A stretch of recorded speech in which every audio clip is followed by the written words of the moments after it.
Ravindra sir, आप देख रहे हैं, देखिए दिल्ली से एक स्पेशल वो जो ऑफिसर है, विशेष विमान पहुंचता है, आपने एसआईटी बैठा दी, और सवाल बड़ा वही है कि खुद होकर आपने क्यों नहीं अब तक एफआईआर दर्ज की है।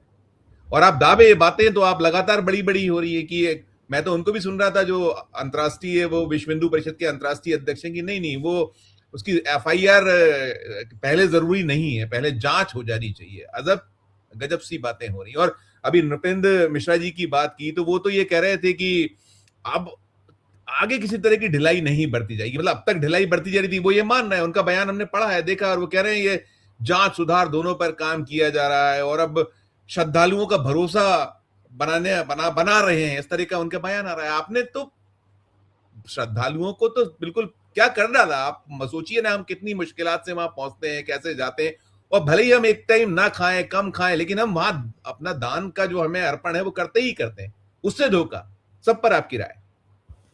जी नमस्कार। और संजीव भाई, भारत में तो लोग जाते हैं मंदिरों में, कोई भी मंदिर हो उसमें 12-12, 14-14, 20-20 घंटे लाइनों में लगे रहते हैं।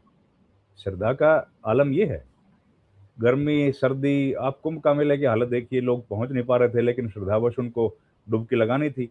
हालात कितने खराब उस वक्त भी हो गए थे। तो यहाँ तो लोग अपने जो अपना देश तो लोग अमीर तो है नहीं ज़्यादा, पता ही है सबको।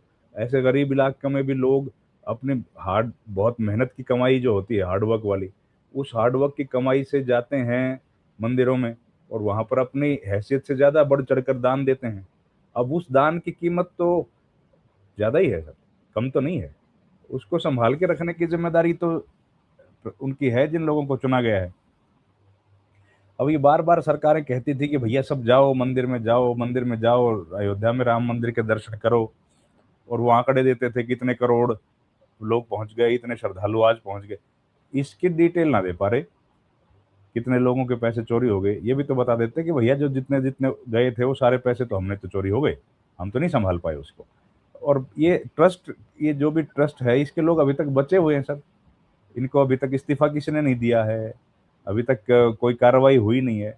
अगर देखिए अपराध जब इस तरह की, ये तो सब मान ही रहे हैं अब तो, मुझे लगता है सब कि भाई हुआ है गड़बड़, ये तो सबने मान ही लिया है। तो जब अपराध एक हो गया है तो उसके बाद एफआईआर तो पहला ही काम है, सारे काम तो उसके बाद होते हैं। एफआईआर होगी तो जांच पुलिस कर ही लेगी ना, एफआईआर हो जाएगी तो जांच कर लेगी। और ये तो ये, और दूसरा क्या संजय भाई, क्राइम जो है भारत में तो जो परिभाषा है उसके हिसाब से क्राइम जो होता है वो केवल राम मंदिर के खिलाफ नहीं हुआ है, क्राइम तो अगेंस्ट द सोसाइटी होता है। सोसाइटी के खिलाफ ही अपराध हुआ है। एक व्यक्ति जिसका राम मंदिर से कोई लेना देना नहीं है उसके खिलाफ भी अपराध है, क्योंकि ये तो अपराध तो सबके खिलाफ हो गया ना।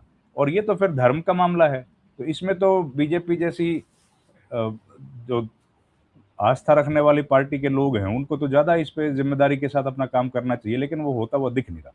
तो सिस्टम सर देखिए कोलैप्स करता हुआ दिख रहा है। जब भी बीजेपी के लोगों के ऊपर कोई इस तरह के एलिगेशन आते हैं या बीजेपी के समर्थकों के, तो सरकार भी काम करती दिखती नहीं है, प्रशासन भी बिल्कुल झुका हुआ दिखता है। और अभी तक देखिए सुओ मोटो एक्शन भी लिया नहीं है कोर्ट्स ने, इतनी बड़ी खबरें आ रही हैं, उसमें कोर्ट भी तो आदेश कर सकता है ना एफआईआर दर्ज करने के लिए। अब कोई और तो चला ही जाएगा, देखिए पीआईएल वगैरह में या किसी और रास्ते बहुत सारे हैं। पहले आप कोशिश कीजिएगा, पुलिस नहीं करती है तो हम फिर वही करेंगे कि प्राइवेट कंप्लेंट करेंगे, वो नहीं होगी तो फिर पीआईएल तो ही है, कुछ ना कुछ तो रास्ता निकलेगी निकलेगा।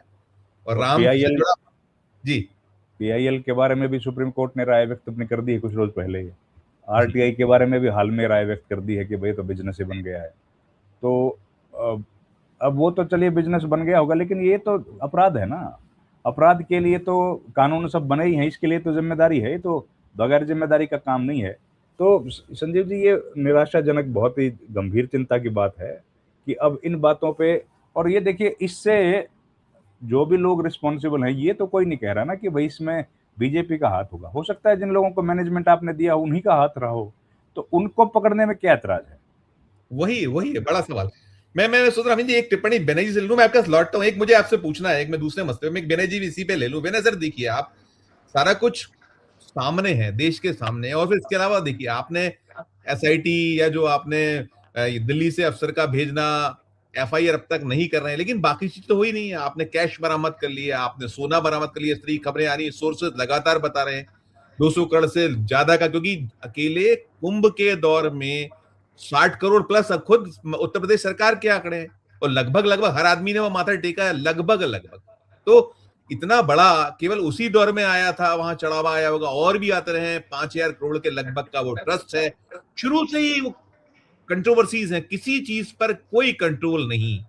कैसे आप पूरा जो सिलसिला है आप भी देख रहे हैं, जो लग रहा है कुछ कि इसमें कुछ निकलेगा होगा, ये जिस तरीके से दीपा पोती की कोशिश, और फिर ये जो कहा रवीन जी ने कि सब कुछ कॉलेप्स कर चुका है, मेरी मर्जी, मुझे जो करना है मैं करूंगा, नहीं करना है नहीं करेंगे, कोई नियम नहीं, कोई कायदा नहीं, कोई कानून नहीं। कैसे देख रहे हैं आप इसको? धन्यवाद संजीव जी, और सभी पैनलिस्टों को भी नमस्कार। देखिए क्या है ना कि ये सबसे दुखद बात ये है कि ठीक है, हमारी हम माने जो भारत के आम लोग हैं उससे अलग आपकी भारत की अवधारणा है। आम लोग सोचते हैं कि कॉन्स्टिट्यूशन के हिसाब से जो है एक धर्मनिरपेक्ष बहुलतावादी भारत की कल्पना कर रहे हैं, और जो बीजेपी अघोषित तौर पे जो है एक हिंदूवादी भारत की कल्पना कर रही है। लेकिन जिस राम को लेकर के, जिसके आदर्श को लेकर के, जिसके सहारे वो उन्होंने राजनीति पर और व्यवस्था पर कब्जा हासिल किया है, उसकी मर्यादा को अगर वो तार तार कर रहे हैं तो ये बहुत खतरनाक बात है। देखिए इसमें जैसे रविंद्र जी ने कहा ना कि होना तो ये चाहिए था कि कोर्ट को सुओ मोटो लेना चाहिए था। सिर्फ ये तो ऐसा तो है नहीं कि ये किसी कॉर्पोरेट के पैसे चोरी हो गए, ठीक है ना। कॉर्पोरेट के भी पैसे चोरी हो गए, वो एक अलग बात है। ये फाइनेंसिंग बंगलिंग का मामला नहीं है, ये मामला है कि आपने एक जो बहुत बड़ी आबादी की आस्था के साथ खिलवाड़ किया, उनको धोखे में रखा है, ठीक है ना। देखिए एक समय में जो था दक्षिण भारत में राजाओं से ऊपर मंदिरों की जो है लेजिटिमेसी होती थी। राजा जो है मंदिरों के माध्यम से अपनी जो है वैधता हासिल करते थे, और इसीलिए दक्षिण में बहुत सारे मंदिरों में के जो सोशल फंक्शंस होते थे। यहाँ कहाँ तो राम मंदिर को जो इतने दिनों बाद उन्होंने बनाया तो उसको सोशल फंक्शन होना चाहिए, वहाँ के लोगों को उसका लाभ होना चाहिए। तो उसके उल्टे हम ये देख रहे हैं, एक तो राम मंदिर के नाम पे, विकास के नाम पर में वहाँ के स्थानीय लोगों की साझेदारी के बजाय उनको उजाड़ने का काम किया गया। सर ऐसा लगता है कि यदि एफआईआर हो गई तो बहुत कुछ खुलेगा, फिर वो बाल की खाल निकलती चली जाएगी। क्योंकि आप देखें ना 1250 जो निकल रहा है, वहां जो खबरें निकल कर चली आ रही कि आपकी शिलालेख गायब है, बेशकीमती जो, और चाहे सोना हो, चांदी हो, हीरे हो, जवाहर, सब तो सब करते चले आ रहे हो, हर चीज तो है। जमीनों का खेल आपने देखा ही था, कैसे 2 करोड़ की खरीदते हैं, 18 करोड़ में बेचते हैं, वो फिर उसको करते थे, फिर ऐसा करते हैं, अलग अलग सब है। तो कहीं वो भी भय है, डर है कि अगर वो पूरा हुआ ये तो इसको जैसे तैसे दबाने की कोशिश, लगता है यही कि दबाने की कोशिश होगी। अगर एफआईआर हुई, जांच बैठी कोई बड़ी, तो फिर बहुत दिक्कतें हो जाएंगी। अगर ऐसा नहीं होता तो कायदे से तो सरकार को ये करना चाहिए था कि पूरी ट्रस्ट को बुला करके उसको बर्खास्त करना चाहिए था कि हम नए सिरे से बनाएंगे, कि या ट्रस्ट वालों को खुद ही अगर थोड़ी बहुत भी अगर शर्मिंदगी उनके अंदर है तो उनको नैतिकता के आधार पर इस्तीफा देना चाहिए। कहीं नैतिकता नहीं, तो अब वो लग रहा है गुजरे जमाने की बात हो गई, ठीक है ना। पर जिस ढंग से जो सिंबल्स दिख रहे हैं कि आपको जो विशेष अधिकारी दिल्ली से लाने क्यों पड़ रहे हैं, क्या उत्तर प्रदेश में कोई सक्षम अधिकारी नहीं है? जांच उन्होंने दी है। वो जो दागी अफसर हैं, जो खुद वो जो वहां भगदड़ हुई थी महाकुंभ में, उनके उसको मैं लौटता हूँ सर, मैं रविंद्र जी के स्वास्थ्य ठीक नहीं है, रविंद्र जी की टिप्पणी लो, मैं वापस लौटता हूँ। एक रविंद्र जी की टिप्पणी, रविंद्र सर मैं असल में देखिए, मुझे ये पूछना था आपसे, इसलिए मैंने आपको रोका था कि अकाउंटेबिलिटी किसी की फिक्स नहीं। ये भी बात हो रही है, इस्तीफे की बात हो रही है, इस्तीफा तो कोने में गया, वहां कह रहे हैं कि ट्रस्ट को भंग कर दीजिए, फलाना कर दीजिए। अभी वो मसला है, देखिए धर्मेंद्र प्रधान वाला, वो बच्चों वाला, 21 तारीख को वो पर्चा होना है नीट वाला। अब आपने जो है वो टेलीग्राम को अस्थायी रूप से बंद कर दिया आपने। वहां जो अब इस बार जो पेपर सेट कर रहे हैं, बनाए गए, वो पूरा वहां कैद है, जैसा आप कहते थे ना कि वो बजट के दौर में सारा का सारा होता था। अभी क्या भरोसा कर सकते हैं जो मोदी जी के बिल्कुल ब्लू आई बॉय की तरह है धर्मेंद्र प्रधान जी, इनको भरोसा किया जाए कि अब बच्चों को कोई दिक्कत नहीं होगी? क्योंकि आंखों से काजल हम बार बार निकलता देख रहे हैं, आपने सारा कुछ किया, फिर वो लीक होता है, फिर कुछ होता है, फिर वो होता है, फिर आप लीपापोती करते हैं। तो अभी कहीं कोई ये केवल टेलीग्राम को अस्थायी रूप से बंद करने से हो जाएगा, सब ठीक ठाक रहेगा, हम मतलब बच्चे मुतमईन रहे? ये आप टेलीग्राम को बंद करना, देखिए कितनी हंसी की बात है। टेलीग्राम पर पेपर बनते थे क्या? टेलीग्राम वही वाले लोग पेपर बनाते थे। अब टेलीग्राम बंद करने से क्या होगा? कम्युनिकेशन के तो यहाँ पर सैकड़ों साधन हैं जिनसे पेपर लीक होने की अगर हो गया तो वो रुक थोड़ी पाएगा। बहुत सारे ऑप्शंस हैं आपके पास। लेकिन इस बार तो देखिए सख्ताई हो रही है, पर इस बार क्या है ना, सेना को भी इन्वॉल्व कर लिया संजीव भाई। तो मुझे लगता है कि संभावना ज़्यादा है कि शायद इस बार तो कम से कम ठीक करा लें। लेकिन इस बार ठीक करा लेने से ये मतलब थोड़ी हो गया कि पिछली बार आपने जो गलतियाँ की थी वो धुल जाएंगी। उनका हिसाब तो देना ही पड़ेगा ना। स देखिए सर, आपको पता है संजीव भाई, अपराध जो होता है, वो अगली बार आप कर नहीं करोगे तो उससे आपका इस बार का अपराध घट थोड़ी जाएगा। आप करें ना करें। अब ये जो राम मंदिर वाली भी बात वही है, सेम है कि भैया आगे से नहीं होगा। अरे आगे से नहीं होगा छोड़ दो, इस बार का कोई रिस्पॉन्सिबिलिटी लेगा कि नहीं लेगा? तो ये सरकार में जिम्मेदारी नाम की कोई चीज नहीं रह गई है, कोई रिस्पॉन्सिबिलिटी लेना नहीं चाहता है, और उसी वजह से ये सब तकलीफें आ रही हैं। इतना बड़ा एग्जाम है, सुप्रीम कोर्ट तक में मामला चल रहा है, और देखिए और हैरानी की बात, बड़ी शर्म की बात है बल्कि, अभी 2 दिन पहले जो आपने भी देखा होगा, ट्वीट किया जो चीन के विदेश मंत्रा एम्बेसी की प्रवक्ता भारत में है ना, उन्होंने उस एग्जाम का नाम मैं भूल गया क्या है, उस एग्जाम का जिक्र किया जिसमें 1 करोड़ और 30 लाख के आसपास चीन में बच्चे शामिल हुए थे। और उन्होंने जो ट्वीट किया उसमें कहा कि आईआईटी और जो नीट जैसा एग्जाम भारत में जो करवाया जाता है उससे बड़ा ज्यादा संख्या में जो लोग अपीयर हुए हैं, और हमने केवल 2 दिन में करवा दिया। हमने 48 घंटे में ये एग्जाम करा दिया, और उसका उन्होंने स्पेसिफिकली जिक्र किया इस एग्जाम का। तो सर ये कितनी शर्म की बात है। बिल्कुल उसके लिए, और उसके लिए उन्होंने ये भी बताया कि क्या क्या उन्होंने प्रबंध किए उसके लिए, कि कैसे विशेष ट्रेनें लगाई गई, एक एरिया में उस एरिया को खाली कर दिया गया, वहां पर बसों का क्या प्रबंध किया गया, रहने सहने का, हर चीज का उन्होंने जिक्र किया। अब ये सर यहाँ ये काम हो सकता है, और कुछ स्टेट्स हैं भी सर ऐसे जहाँ पे ठीक काम हो भी रहा है, लेकिन ये सरकार तो किसी से सीखती नहीं है, अपने से ही अपने खुद गलतियां करती है और उसके बाद गलतियों को दोहरा भी देती है। इनको कोई फर्क नहीं पड़ता। और धर्मेंद्र प्रधान का जहां तक मामला है, धर्मेंद्र प्रधान तो दूसरी बार 2 बरस में 2 बार हो गया।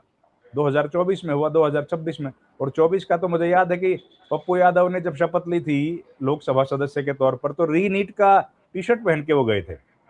तो तब ये मामला बहुत गंभीर था, तब उन्होंने इस्तीफा नहीं दिया। उसके बाद एक बैक टू बैक ये ओएसएम वाला मामला हो गया।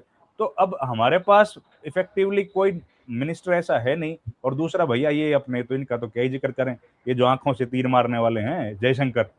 अब जयशंकर की हालत देख लो आप क्या है। जयशंकर ने जो स्थिति बना दी है, हर जगह पर भारत को शर्मिंदा उन्होंने कर दिया अंतर्राष्ट्रीय स्तर पर। तो मिनिस्टर्स के नाम पर तो कोई हमको दिख नहीं रहा काम करते हुए, क्योंकि जब प्रधानमंत्री ही जिस तरह का काम वो कर रहे हैं तो उसमें क्या जवाब देंगे? प्रधानमंत्री नहीं बात करते, वो नहीं आते, तो फिर बाकी से क्या आप उम्मीद कीजिएगा? करिए, आप करिए खत्म, तो फिर बेनर्जी के पास वापस लौटता हूं, हाँ, करिएगा। तो सवाल यही है कि जब रिस्पॉन्सिबिलिटी नहीं है संजीव भाई, और लोकशाही, देखिए लोकशाही में वोट डाल लेने से तो कुछ होता नहीं है। लोग वोट डालने का मतलब यही होती है कि भाई जो सरकार में है, हुकूमत में है, वो लोग रिस्पॉन्सिबल होंगे, वो लोग जनता के प्रति समर्पित होंगे। अब आज ये टूट फूट हो रही है, ये सारी चीजें हम लोग देख रहे हैं। ये क्या, आम आदमी को तो देखो कोई फर्क नहीं पड़ता, तो वोट वोट डाल दिया। लेकिन ये डेमोक्रेसी का, हमारा कॉन्स्टिट्यूशन के साथ ही खिलवाड़ हो रहा है ना। तो हमारे कॉन्स्टिट्यूशन पर केवल हम लोगों की नजरें हैं ऐसी तो है नहीं, ये तो वर्ल्ड वाइड ये फिनोमिनन को देखा जाता है। हर कंट्री का यहाँ पर एक रिप्रेजेंटेटिव बैठा है, वो लोग रिपोर्ट भेजता है जब इन चीजों की विदेशों में।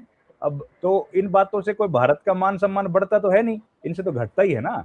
कि एक राजनीतिक दल जो पिछले 10-12 साल से सत्ता में है, वो कैसे ओपोजिशन को या जो इंडिपेंडेंट मीडिया है उसको दबाने की कोशिश कर रहा है, कैसे ओपोजिशन पार्टीज को तोड़ रहा है। इससे कैसे हमारा नाम बढ़ जाएगा समाज में, इससे कैसे हम लोग मजबूत होंगे? हर जगह हमारी कमजोरी दिखती है, और वही इस पूरे घटनाक्रम में भी दिख रही है संजीव भाई। सरकार कुछ करती नहीं दिख रही, अब सेना के सहारे है, देखते हैं।